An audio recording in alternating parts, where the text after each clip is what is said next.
Personal Growth with Julie. I'm happy to have you here today. So today's topic is going to be about 5 signs that you may be an empath.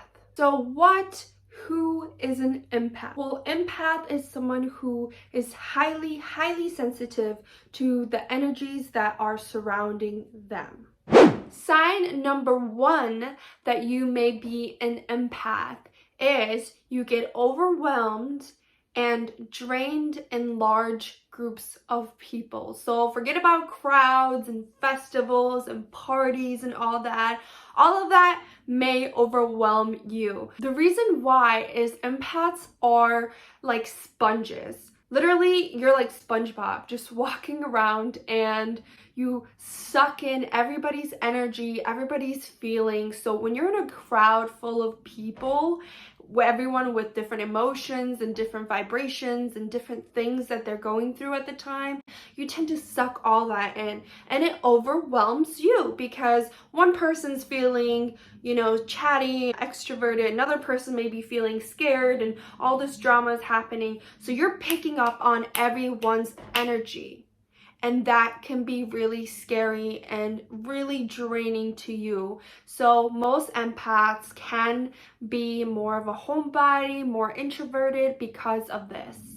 Sign 2 is that you notice the tiniest little changes in expressions and tones or body language that others may easily miss. Because an empath is someone who's very sensitive to energy, even the slightest change can ring alarm bells.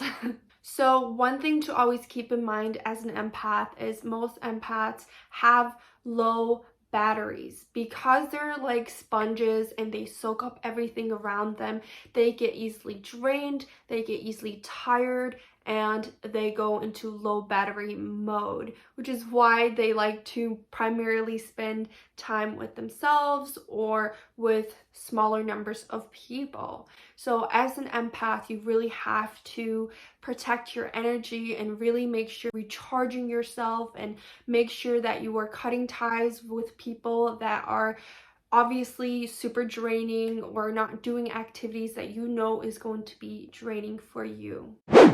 Sign number 3 that you may be an empath is you can feel other people's emotions, most especially when they are repressing them.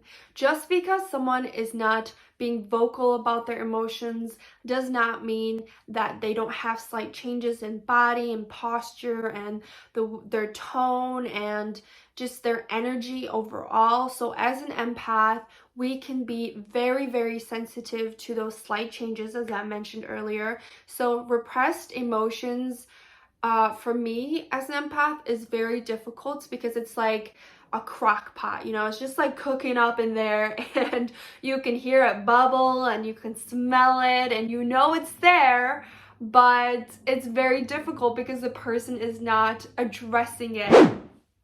Sign number 4 that you may be an empath is empaths are the best lie detectors. I can smell a lie from a mile away. It is so easy for empaths to know when someone's lying. Like intuitively, we just like pick up on that, and it's so obvious. And now I know a lot of times that we can doubt ourselves and be like, oh, maybe this isn't that, maybe this person isn't lying. But from my past experiences, I've noticed that most of the time, even when I doubt myself, later on I find out that I was right all along. So just a tip, as an empath, never doubt your intuition. That is your biggest superpower. Sign number 5 that you may be an empath is that you naturally attract strangers and people to come up to you and open up their hearts. I've noticed that a lot of empaths attract people, and a lot of times people feel so safe and comfortable in an empath's energy that they'll open up about their entire history and their childhood traumas and all their problems and issues, and people just tend to emotionally dump on empaths. And that's a compliment because, obviously you as an empath, we create this safe bubble for people to be completely vulnerable in themselves, but at the same time, it sucks sometimes because people are literally emotionally dumping on you and you already have so much little energy to begin with, and you can easily get drained. And I know my earlier days when I did not know that I was an empath, this was happening to me all the time, where random people online or just face to face would disclose so much personal information and seek my advice. And now as an adult, I've stopped doing that, not because I don't want to help people, but because I need to sometimes preserve my own energy. So I can't say this enough. As an empath, you guys have to protect your energy.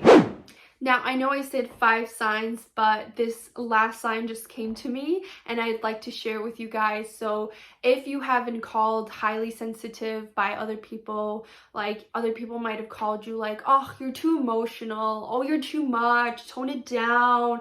Most likely you're an empath, because not only are you sensitive to other people's emotions, but you are super in tune with your own emotions and feel your emotions very strongly. So a lot of people may have called you too sensitive, too emotional in the past.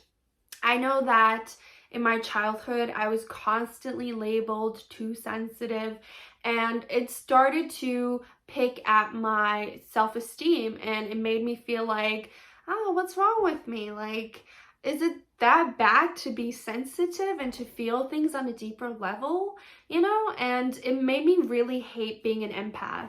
But over the years, when I found out that I was an empath, I started to see all the positives to it, and I started to really embrace being an empath, because truly it is a gift. And I know at times it can feel like it's not, because a lot of empaths can have poor boundaries. A lot of empaths can have low energy, like I said, and a lot of empaths can attract like people that are narcissistic, just have very turbulent relationships. Living in a society where we applaud having no feelings, catching flights, not feelings, and being hard, being a savage is applauded, it can be such a nightmare for an empath, because we're always labeled too much, too emotional, or too this. And if you're growing up and you have no idea that you're an empath, that can be very difficult for you.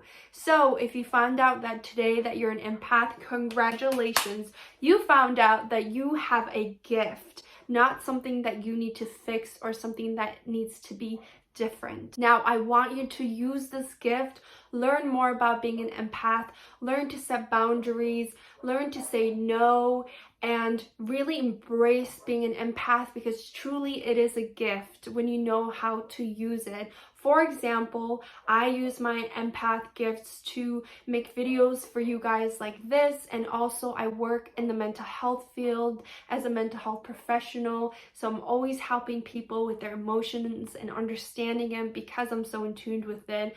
Another area that empaths can succeed is art, anything art like graphic design or home decoration. Another area that empaths can succeed is in sales or anything where they're interacting with people, because they can pick up on people's emotions.